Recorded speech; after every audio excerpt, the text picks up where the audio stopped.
Olá pessoal, mais um vídeo no canal Vene Casagrande, vídeo com informações do Flamengo. Flamengo que encerrou a preparação para pegar o Vasco da Gama em atividade nessa sexta-feira. O jogo é nesse sábado, 6h30 da noite, no Maracanã. Inclusive estarei por lá, quem marcar presença, dá um alô, porque estaremos por lá fazendo essa cobertura aí desse jogo tão importante para o Flamengo no Campeonato Brasileiro. E por falar nisso, o Vasco tem desfalque muito importante, informação que a gente trouxe em primeira mão mais cedo, vamos trazer aqui para o canal. Eu acho que interessa ao Flamengo, obviamente. Temos também informações sobre Bruno Henrique, galera, informação importante, tá? Aquele caso dele envolvendo a acusação por estar envolvido em situação de manipulação de cartão amarelo. A gente vai trazer essa informação muito importante. Tem também parcial de ingressos vendidos para Vasco e Flamengo. Tem muita coisa para a gente abordar no vídeo de agora, mas antes, não vou pedir para você se inscrever no canal, vou quebrar um protocolo, porque hoje eu sou católico, sou religioso, hoje é um dia muito importante, galera, é a Sexta-feira Santa, é um momento de a gente refletir sobre muita coisa, independentemente da sua religião, se é que você tem religião, mas é um momento de você repensar sobre muita coisa, renascimento. É um momento de Páscoa. A Páscoa é domingo, mas a data de hoje, a Sexta-feira Santa, é muito importante. Sugiro você que é religioso fazer mais orações do que o normal. Enfim, é um momento para você refletir, acalmar, repensar. Enfim, é recomeço. Então, não acho que é um dia normal. É feriado. Não, é feriado porque é um dia extremamente importante, pelo menos para o calendário religioso da Igreja Católica. E repito, independentemente da sua religião, se é que você tem religião, mas é um momento para você refletir, repensar e recomeçar também. Por que não? Vamos para as informações, galera. É o seguinte, de volta aos gramados, 7 meses após cirurgia, Pedro montou seu próprio departamento médico em casa para acelerar o processo de retorno.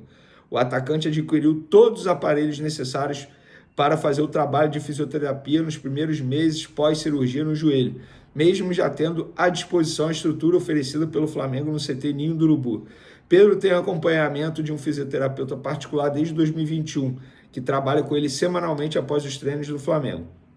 Quando se lesionou, o atacante realizava 3 sessões diárias, complementando o trabalho feito pelos profissionais do Flamengo.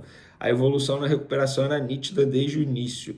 Matéria do UOL, e na matéria eles não citam, mas pelo que eu sempre acompanhei durante esses 7 meses, todos os profissionais envolvidos fora do Flamengo, ou seja, os profissionais particulares do Pedro, trabalhavam em conjunto com os profissionais do Flamengo.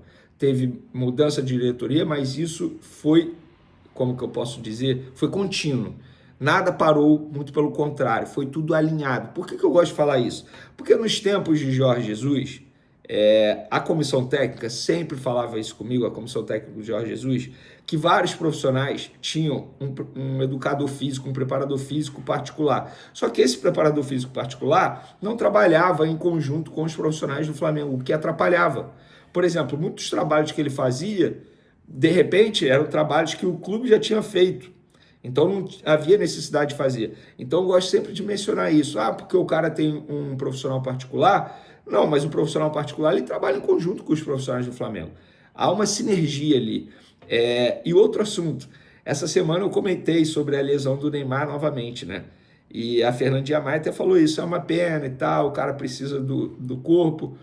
E aí eu fui, cortei. Ela foi e falou assim, a gente, por exemplo, precisa da voz. Eu fui e falei, beleza, mas a gente cuida da nossa voz. A gente se prepara para isso. O Neymar se prepara para isso. E por que eu estou fazendo essa comparação? Porque muita gente diz que o Pedro está voltando muito antes do prazo, porque o Neymar ficou 1 ano, ficou 11 meses. Gente, o Pedro está voltando antes porque ele se dedicou bastante para isso. A matéria do UOL mostra isso.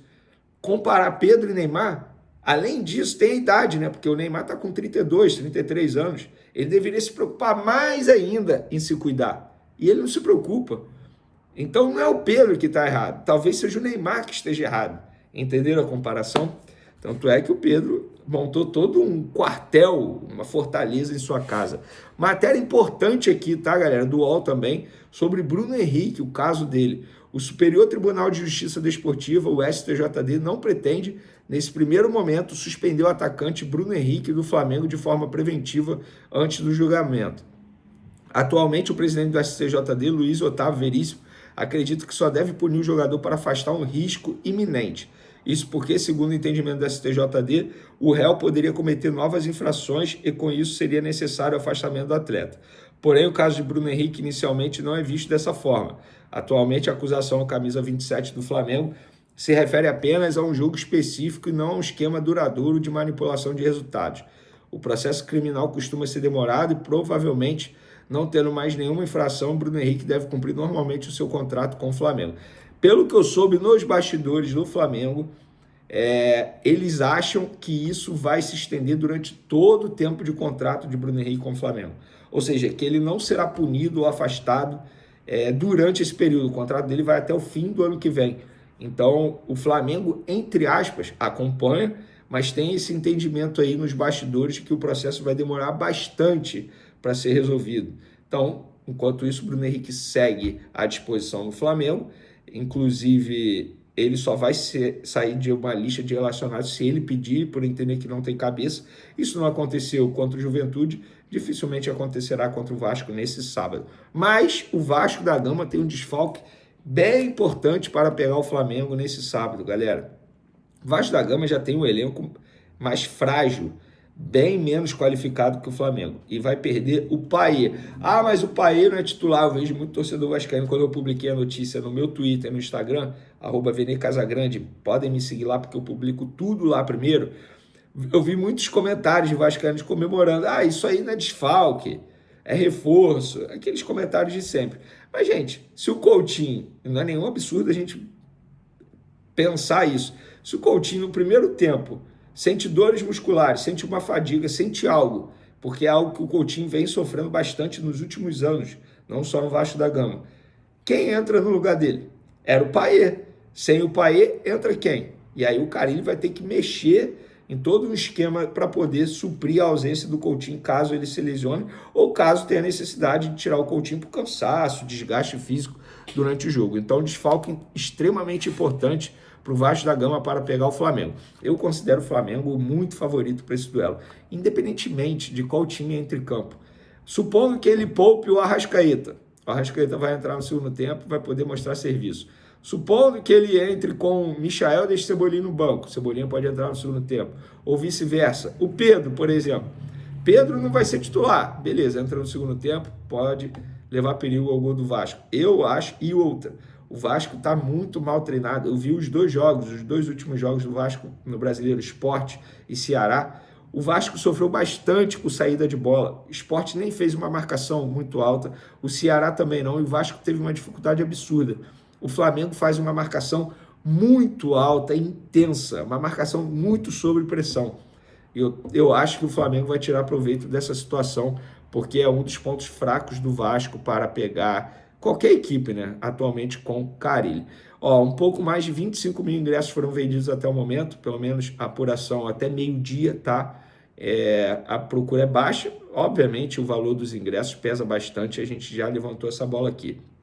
Alexandro não treinou no campo hoje, ficou fazendo tratamento, tá fora do jogo contra o Vasco e é dúvida para pegar a LDU na terça-feira. Ele não tem presença certa para pegar a LDU, é dúvida. Vou até responder exatamente o que a pessoa me disse. Vene tem chances médias pequenas, mas tem de ir para o jogo contra a LDU na altitude lá na terça-feira. Para finalizar nosso vídeo, galera, hoje lá no SBT eu falei sobre a importância de Gonzalo Plata ao Flamengo. Eu vejo muitos rubro-negros, sobretudo nas redes sociais, ainda não dando o devido valor que o atacante merece no Flamengo. É um jogador muito importante para o estilo de jogo de Felipe Luiz. É o jogador mais intenso que o Flamengo tem no elenco hoje. Ele não para do primeiro minuto ao último minuto de jogo, de intensidade. Ele é um absurdo. E, além disso, os números comprovam o que eu estou falando. Gonzalo Plata, segundo o site SofaScore, é o vice-líder em passes decisivos do Flamengo desde que estreou no time. Até o momento, 31 jogos, 22 como titular, 4 gols, 4 assistências, 44 passes decisivos, 36 finalizações, sendo 14 no gol. 40 dribles certos e 32 desarmes. Olha a quantidade de desarme que ele faz, cara. É um jogador muito importante para o técnico Felipe Luiz. Então, torcedor rubro-negro, dê mais valor ao Gonzalo Plata. Ele merece. Beleza? Tamo junto, galera. Até o próximo vídeo. Abraço. Fui!